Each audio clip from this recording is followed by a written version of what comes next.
నమస్కారం వార్తలకు స్వాగతం. ముందుగా ముఖ్యాంశాలు. CM Revanth Reddy press meet, పలు అంశాలపై వివరణ. పవన్ కళ్యాణ్ చంద్రబాబు నాయుడు ప్రెస్ మీట్, గెలుపుపై ఆనందం వ్యక్తం. CM Revanth Reddy press meet నిర్వహించారు. ఈ సందర్భంగా పలు అంశాలపై ఆయన మాట్లాడారు. స్వామిక వాదులందరినీ కూడా సమన్వయం చేసి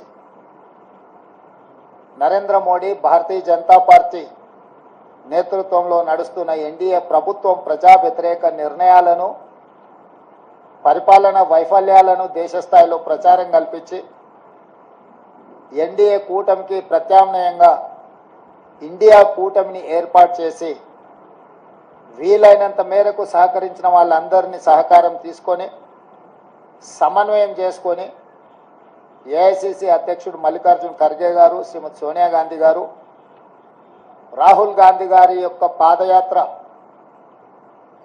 సృష్టించిన ప్రభావాన్ని ప్రజలకు చేరవేయడం ద్వారా ఎన్నికలను నిర్వహించడం జరిగింది. ఈ ఎన్నికలలో మొదటగా తెలంగాణ రాష్ట్రంలో జరిగిన ఎన్నికలను మనం చర్చించుకొని ఆ తర్వాత జాతీయ స్థాయి ఎన్నికల మీద మనం విశ్లేషణ చేసుకుందాం. 2023 డిసెంబర్ 3 నాడు వచ్చిన ఫలితాలలో 64 శాసనసభ నియోజకవర్గాలలో కాంగ్రెస్ పార్టీని గెలిపించి ఒక్క శాసనసభలో సిపిఐని మా ఎన్నికల పొత్తులో భాగంగా కొత్తగూడెంలో గెలిపేయడం జరిగింది. తెలంగాణ రాష్ట్రంలో 65 శాసనసభ నియోజకవర్గాలలో 39.5% ఓట్లను వేయడం ద్వారా కాంగ్రెస్ ప్రభుత్వాన్ని, ప్రజాపాలనకు తెలంగాణ ప్రజలు ఆమోదం ఇచ్చిండ్రు. ఆ తర్వాత 100 రోజులలో 5 గ్యారెంటీలను అమలు చేసి భవిష్యత్ కార్యాచరణను ప్రజలకు వివరించి ఈ పార్లమెంట్ ఎన్నికల బరిలో మేము దిగడం జరిగింది. ఆనాడు ఎన్నికల బరిలో దిగినప్పుడే విస్పష్టంగా పత్రికా సమావేశాన్ని ఏర్పాటు చేసి బహిరంగ సభలలో కూడా ప్రజలకు మేము చెప్పడం జరిగింది. ఈ ఎన్నికలు నేను, నా మంత్రివర్గము 100 రోజులు అందించిన పరిపాలనకు రెఫరెండము, మేము ఇచ్చిన గ్యారెంటీలను, మేము చేస్తున్న పరిపాలనను ప్రజల ముందు పెట్టి మేము ఓట్లు అడుగుతున్నాము. మా పరిపాలన మీకు నచ్చితే, మా పరిపాలన ఇంకా కొంత బలాన్ని చేకూర్చడం ద్వారా ఇంకా ప్రజలకు ఉపయోగపడే విధంగా పరిపాలన అందించడానికి మీరు తీర్పు ఇవ్వండి అని చెప్పి విస్పష్టంగా ప్రజలకు మేము వివరించడం జరిగింది. చాలామంది మీడియా మిత్రులు, సహచర ప్రజాప్రతినిధులు మనం రెఫరెండం అనకపోతే బాగుండునేమో, ఒకవేళ తీర్పు మనకు వ్యతిరేకంగా వస్తే ఆ తర్వాత సమస్య అవుతుందని కూడా చాలామంది సూచన చేసింది. కానీ ప్రజల పట్ల ఉన్న విశ్వాసము, కాంగ్రెస్ పార్టీ కార్యకర్తల, నాయకుల పట్ల ఉన్న నమ్మకంతో ఆనాడు పిసిసి అధ్యక్షుడిగా, తెలంగాణ రాష్ట్ర ముఖ్యమంత్రిగా ఇది మా పరిపాలనకు రెఫరెండమే అని చెప్పి స్పష్టంగా నేను చెప్పడం జరిగింది. మధ్య మధ్యలో మీడియా మిత్రులు గుర్తు చేసినప్పుడు కూడా ఈ విషయంలో మాకు రెండో ఆలోచన లేదు, రెఫరెండమే అని మేము చెప్పడం జరిగింది. తెలంగాణ రాష్ట్ర Janasena leader Pawan Kalyan press meet నిర్వహించారు. ఈ సందర్భంగా పలు అంశాలపై ఆయన మాట్లాడారు. చూపిద్దాం, పాటించి చూపిద్దాం. కానీ నిజంగా జనం అలసిపోయారు. ఒక కొత్త తరహా రాజకీయం చూద్దాం, పాత విలువలతో కూడిన రాజకీయం చూద్దాం. అది మనం చేసి చూపించాలి, ఆ దారి వెంట నడిచి చూపించాలి. జనసేన ఆ రోజు నేను మాట్లాడితే అంటే ఇది భగవంతుడు కరుణించాలి, ఇదేదో నేను పెట్టిన వ్యూహమో గొప్పతనమో నేను చెప్పట్లేదు. కానీ భగవంతుడి కరుణ, తల్లి కరుణ, ప్రజల ఆశీస్సులు, మద్దతు 2019లో ఒక్క సీటు కూడా ఉన్నది అటు ఇటు కాని పరిస్థితులు ఈ రోజున జనసేన ప్రధాన ప్రతిపక్షంగా అసెంబ్లీలోకి అడుగు పెట్టబోతుంది. మీ అందరికీ దానికి సంబంధించి ప్రత్యేకించి శుభాకాంక్షలు. అధికారంలో భాగస్వామ్యం తీసుకుంటాం ఖచ్చితంగా. అది రెండింటి మధ్య ఎలాగనేది ఆ టెక్నికల్ ఆస్పెక్ట్స్ ఎలాగో చూడాలి. అది మీ అందరికీ నేను తెలియజేసుకుంటాను. అలాగే కేంద్రంలో కూడా మన ఆంధ్రప్రదేశ్కి కావాల్సింది చాలా కీలకమైన మనం పరిణామాలు చోటు చేసుకున్నాయి కాబట్టి ఆంధ్రప్రదేశ్ ప్రతి ఎంపీ చాలా బాధ్యత ఉంది. మన జనసేన నుంచి గెలిచిన బాలశౌరి గారికి కానీ తంగెళ్ళ ఉదయ్ శ్రీనివాస్ గారికి కానీ చాలా బాధ్యత ఉంది. ఇది మీ ప్రతి కదలిక, మీ ప్రతి మాట ప్రజలు చాలా సునిశ్చితంగా పరిశీలిస్తారు. ఢిల్లీలో మీరు చేసే ప్రతి కదలిక, ఢిల్లీలో మీరు మాట్లాడే ప్రతి మాట ఆంధ్రప్రదేశ్ నిర్మాణానికి ఉపయోగపడాలని కోరుకుంటున్నాను. అది దయచేసి ఎంపీలుగా దయచేసి మీ ఇద్దరు అది, ఎందుకంటే బాలశౌరి గారు అది మీ అందరి బాధ్యత. మీరిద్దరు గెలవలేదు, 5 కోట్ల మంది ప్రజలు మమ్మల్ని గెలిపించారు. అందుకని మన ఎమ్మెల్యే నేను కూడా అద్భుతమైన మెజారిటీ తోటి గెలిచినందుకు ముఖ్యంగా మనకి ఈ ఒక తీర్మానాన్ని ముందు ఒకటి ప్రవేశపెడుతున్నాం. మరి మీ అందరి ఇది చెప్పండి. పాపం వెన్నంటే ఉండి పిఠాపురంలో జనసేన గెలుపు కోసం, నా గెలుపు కోసం కృషి చేసిన వర్మ గారికి ప్రత్యేక కృతజ్ఞతలు. వారికి అందరూ వర్మ గారికి చాలా చాలా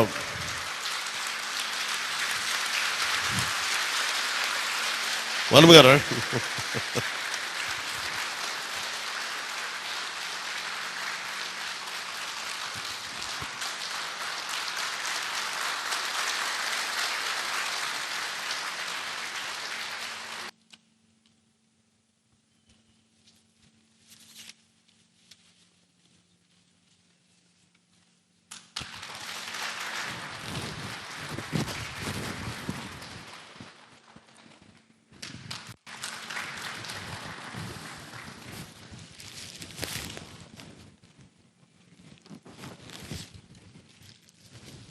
మన కోసం పనిచేసిన తెలుగుదేశం వర్మ గారిని ఇది గుర్తించడం అంటే మన కోసం పనిచేసిన తెలుగుదేశం నాయకులందరికీ, భారతీయ జనతా పార్టీ నాయకులందరికీ కూడా నా పార్టీ తరపు నుంచి ప్రత్యేక కృతజ్ఞతలు.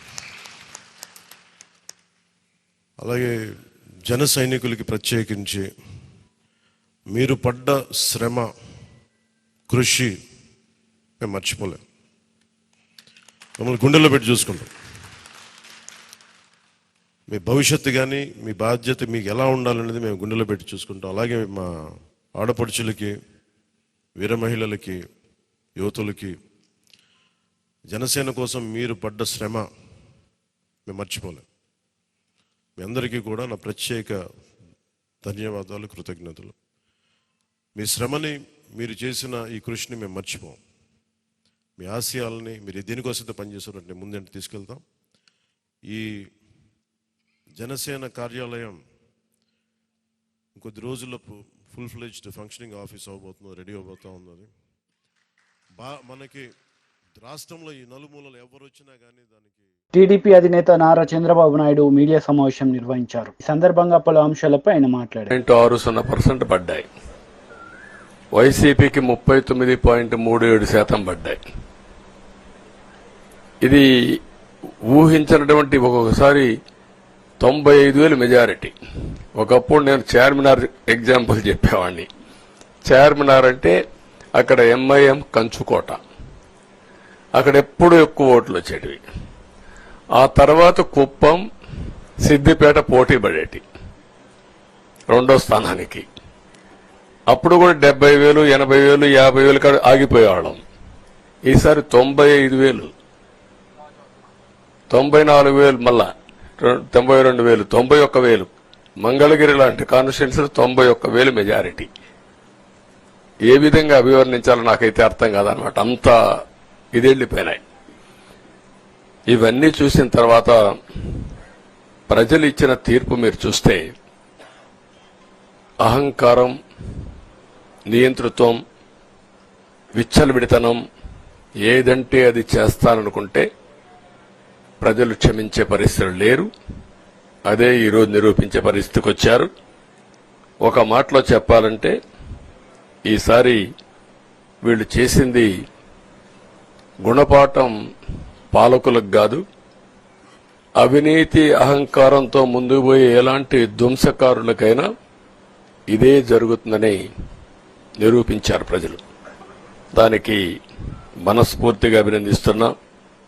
అదే సమయంలో 5 సంవత్సరాలు మా కార్యకర్తల పడిన ఇబ్బందులు, చాలా మంది స్లీప్లెస్ నైట్స్, కంటి నిండా నిద్రపోని పరిస్థితి. అక్కడి నుంచి నేను చూస్తే చాలా కడాన మనిషిని హింస పెడుతూ, నువ్వు ప్రాణంతో బతకాలంటే జై జగన్ అనమంటే జై తెలుగుదేశం, జై చంద్రబాబుని ప్రాణాలు వదిలిన సందర్భం చంద్రయ్య. ఇది తలుచుకుంటే ఆ కమిట్మెంటే, ఆ త్యాగాల ఫలితమే ఈరోజు ప్రజాస్వామ్యాన్ని కాపాడుకోగలిగాం. ఒక మా కార్యకర్తలకే కాదు, మీడియా 5 ఏళ్లు మీరు పడిన ఇబ్బందులు, మీరు కోర్టుల చుట్టూరు తిరిగిన ఇది, మిమ్మల్ని సిబిసిఐడి ఆఫీసులో పెట్టి వేధించిన విధానం, అవి తలుచుకుంటే ప్రజాస్వామ్యమే సిగ్గుతో తలంచుకోవాలి. అలాంటి సంఘటనలు జరిగాయి. మేనేజ్మెంట్ని ఒకరినని కాదు, ఎవరినైనా పట్టుకురావచ్చు, ఏదైనా చేయొచ్చు అనే ధీమా వచ్చేసి ఇష్టానుసారంగా ప్రవర్తించే పరిస్థితికి వచ్చారు.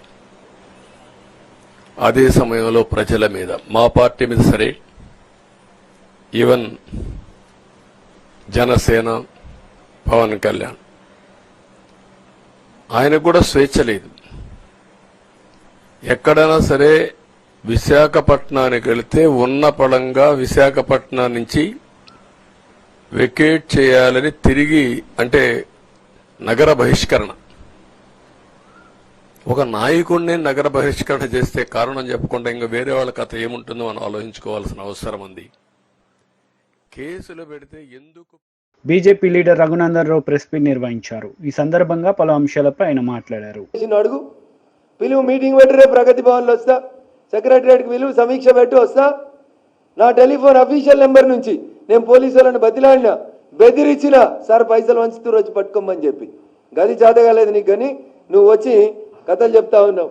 రేపు వాళ్ళ ప్రియ మిత్రుడు హరీష్ రావు గారిని సిద్దిపేటలో కూడా ఓడగొట్టేది భారతీయ జనతా పార్టీ కాబట్టి ఇప్పటి నుంచే ఏదో ఒక రకంగా హరీష్ని కాపాడుతందుకు శుద్ధులేస్తా ఉన్నాడు. లేకపోతే ఎందుకు పట్టుకుంటలేవు? కేసీఆర్ని ఎందుకు పట్టుకుంటలేవు? రాధాకిషన్ రావు చెప్పిండు కదా, క్రిస్టల్ క్లియర్గా చెప్పిండు కదా, నేను పోయి నీకు చేత కాకపోతే, నీ పోలీసు వాళ్ళకి తెలియకపోతే, రఘునందన్ అనే నేను వకీల్గా చెప్తున్నా, నా 30 సంవత్సరాల ప్రాక్టీస్లో చెప్తున్నా అని డీజీపీకి డీసీపీ రాధాకిషన్ రావు స్టేట్మెంట్ చదివి వినిపించిన, కాపీ ఇచ్చిన, ఏసీపీ భుజంగరావు స్టేట్మెంట్ చదివి వినిపించిన, అండర్లైన్ చేసి చెప్పిన ఎక్కడ వాళ్ళు చెప్పిన అనేటువంటి విషయం. అదే రకంగా సిఐ సాయి కిరణ్ ఏం చెప్పిండో చెప్పిన. వెంకట్రామరెడ్డికి వ్యతిరేకంగా ఇన్ని సాక్ష్యాధారాలను తీసుకొచ్చి నేను ఎన్నికలకు 10 రోజుల ముందు మీ డీజీ గారికి ఇస్తే ఎందుకు అరెస్ట్ చేయలే వెంకట్రామరెడ్డిని? అచ్చా, పొంగులేటి శ్రీనివాసరెడ్డికి వియ్యంకుడని అరెస్ట్ చేయలేదా? లేకపోతే గెలిచినాక వెంకట్రామరెడ్డి గారు, హరీష్ గారు, మిగతా మా మెదక్ జిల్లాలో ఉన్న బీఆర్ఎస్ ఎమ్మెల్యేలు అందరూ కలిసి మీ పార్టీలకు వస్తారని చెప్పి ఏమన్నా ఫ్లైట్లో ఒప్పందం చేసుకున్నా రేవంత్ రెడ్డి గారు? నాకైతే గంతే అనిపిస్తుంది. అందుకనే మీరు ఆ రకంగా పనిచేసిరేమో అని నేను అనుకుంటా ఉన్నా. అందుకని రేవంత్ రెడ్డి గారు మెదక్ పార్లమెంట్ గురించి కానీ రఘునందన్ గురించి కానీ మాట్లాడేటప్పుడు ఒక్క అక్షరం, ఒక ఏళ్ళు నాదికి చూపిస్తే మిస్టర్ రేవంత్ రెడ్డి 4 ఏళ్ళు నేను చూపెడతాయి. రఘునందన్ రావు జై తెలంగాణ అన్నోడు, రఘునందన్ రావు రోడ్లు ఎక్కినోడు, రఘునందన్ రావు పోలీసులతోటి కలబడ్డోడు, కుస్తీ పట్టినోడు, ఆఖరికి ప్రతి చౌరస్తాలో ఈట్కా జవాబ్ పత్తర్సే దేంగే అని చెప్పి వచ్చినాడు రఘునందన్. కాబట్టి నీలాంటి వాళ్ళకి ఎవడు భయపడ్డాడు కాదు. రఘునందన్ గురించి మాట్లాడాలంటే బాగా దగ్గర పెట్టుకో, ఒళ్ళు దగ్గర పెట్టుకొని మాట్లాడుకో. నేను చెప్పిన దాంట్లో ఏమైనా తప్పు ఉందని నువ్వు చెప్తే నేను నిరూపించేందుకు సిద్ధంగా ఉన్నా. అరే 1200 ఓట్లలో పొంగనాలు కొట్టినావు, ఇంకా ఎమ్మెల్సీ మేనేజ్ చేసుకోవడం చేతగాలే. మాది నైతిక విజయం అంటాడు నీ మంత్రి ఒక ఆయన వచ్చి. ఓడిపోయినానికి నైతిక విజయం ఏముంటుంది? రాజకీయాల్లో జో జీతా ఓఈసీ కందరు, ఓడిపోయినోడు శుద్ధులు చెప్పుడేంది? ఏం చెప్తా ఉన్నారు మీరు ముచ్చట్లు? అందుకని మీరు ఒకసారి దయచేసి ఆలోచించుండ్రి, అర్థం చేసుకోండి ప్రజలారా. రేవంత్ రెడ్డి అనేట ఆయన నాకు చెప్పరాదా? మరి మహబూబాబాద్లో ఎట్లా గెలిచిరు మీరు? బీఆర్ఎస్ ఎంపీ లేదా మహబూబాబాద్లో? సిట్టింగ్ ఎంపీ ఎవరు? మహబూబాబాద్లో బీఆర్ఎస్ సిట్టింగ్ ఎంపీని ఓడగొట్టుకొని, మీ మాలవతి కవిత గారిని ఓడగొట్టుకొని కేసీఆర్ గారు, హరీష్ రావు గారు మీకు ఓట్లు వేయించిరా? బలరాం నాయక్ గారిని గెలిపించిరా? ఖమ్మంలో మీ పొంగులేటి శ్రీనివాసరెడ్డి వియంకుని గెలిపించేందుకు ఈ పని చేసిరా? ఎవరిని నామా నాగేశ్వరరావుని బలి చేసి బీఆర్ఎస్ వాళ్ళంతా కాంగ్రెస్ కోట్లు వేసిరా? నేను మాట్లాడగలుగుతాను కదా, చాలా ఉన్నాయి కదా సాక్ష్యాలు, ఆధారాలు. 8 చోట్ల నువ్వు గెలిచినావు కదా, ఆ 8 చోట్లలో బీఆర్ఎస్ ఓట్ షిఫ్ట్ నీకు అయిందా? అదేనా హరీష్ రావుకి నీకు మధ్యలో ఉన్నటువంటి అగ్రిమెంటు? చంద్రశేఖరరావు అనేటువంటి బొందబెట్టి బీఆర్ఎస్ పార్టీని హస్తగతం చేసుకునేందుకు, బీఆర్ఎస్కి 0 సీట్లు వచ్చేందుకు ప్రయత్నం చేస్తా అని అల్లుంతో నువ్వేమైనా అగ్రిమెంట్ చేసుకున్నావా?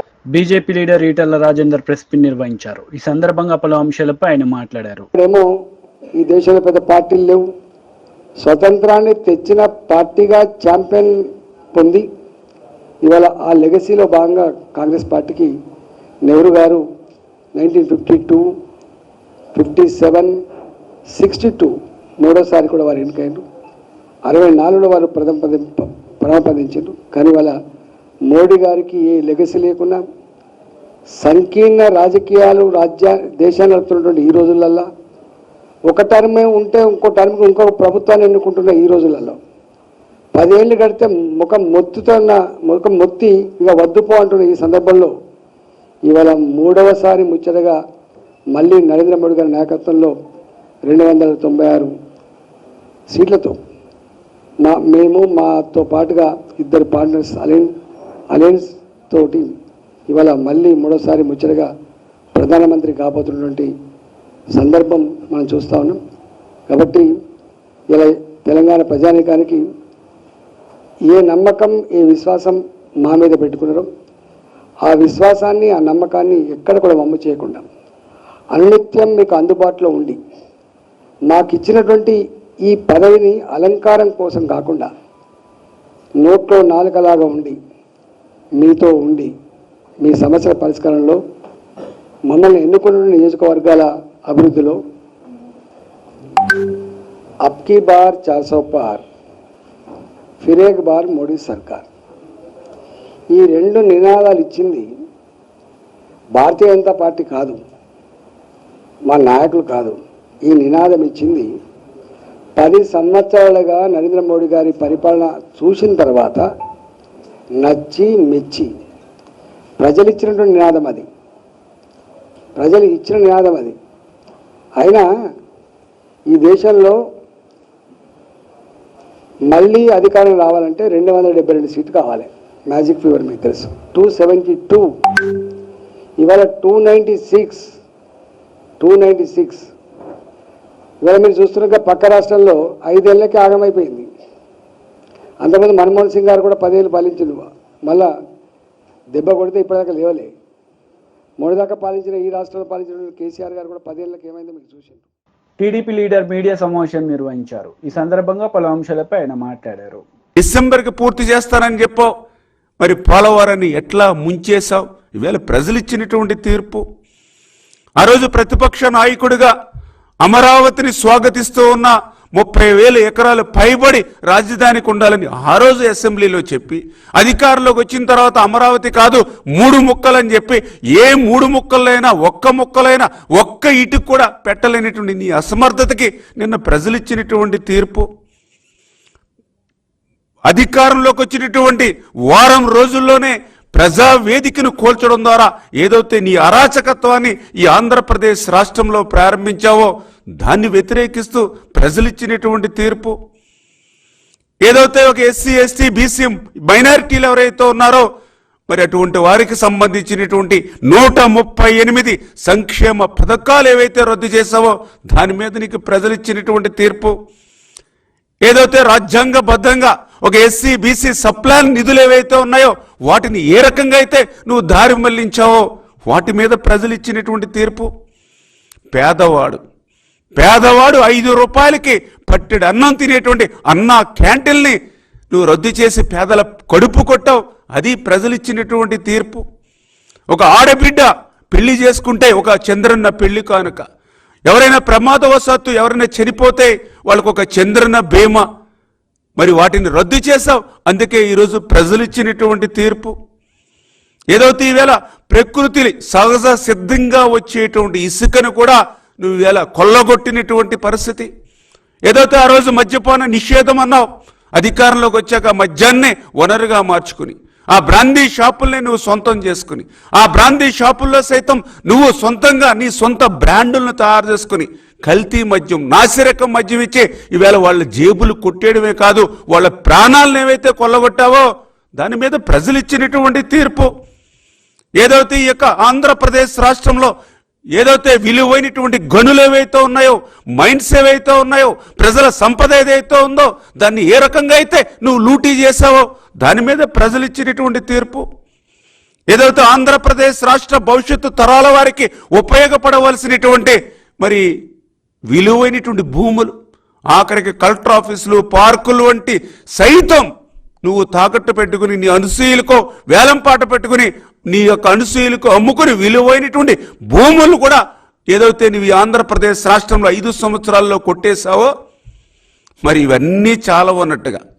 అంటే ఈ 5 సంవత్సరాల పరిపాలనలో ఈ ఇసుక, లిక్కరు, మైన్స్, ఏదైతే విలువైనటువంటి భూములు అంటే ప్రభుత్వానికి సంబంధించినటువంటి ఆస్తులన్నింటినీ కూడా కొల్లగొట్టేసి రేపు మళ్ళీ అధికారంలోకి వస్తే కొల్లగొట్టడానికి ప్రభుత్వ ఆస్తులు కూడా ఏమీ ఉండవు అనేటువంటి ఆలోచనతో వ్యక్తుల ఆస్తులు కూడా కొల్లగొట్టేయాలని ఏదైతే నువ్వు తీసుకొచ్చినటువంటి ల్యాండ్ టైటిలింగ్ యాక్ట్ ఏదైతే ఉందో దాని మీద ప్రజలు ఇచ్చినటువంటి తీర్పు. ప్రతి జూన్ నెలలోనూ ఒక రివ్యూ పెడతావు. వర్షాకాలం ముగిసిన వెంటనే రోడ్లన్నీ కూడా నిర్మాణం చేస్తామని. కానీ 5 సంవత్సరాలు 5 వర్షాకాలాలైనా గుంతలు కూడా పూడ్చలేనిటువంటి నీ రోడ్ల పరిస్థితికి ప్రజలు ఇచ్చినటువంటి తీర్పు. నాణ్యమైనటువంటి కరెంటు ఇవ్వడం నీకు ఎట్లానూ చేత కాదు. కనీసం ఆ కరెంటు ఛార్జీలు కూడా పెంచకుండా పరిపాలన నీకు సాధ్యం కాలేదు. వార్తలు ముగించే ముందు ముఖ్యాంశాలు మరోసారి. CM Revanth Reddy press meet, పలు అంశాలపై వివరణ. పవన్ కళ్యాణ్, చంద్రబాబు నాయుడు ప్రెస్ మీట్, గెలుపుపై ఆనందం వ్యక్తం. ఈ వార్తలు ఇంతటితో సమాప్తం. తిరిగి ప్రసారమయ్యే వార్తలు మళ్ళీ కలుద్దాం. అంతవరకు సెలవు. నమస్తే.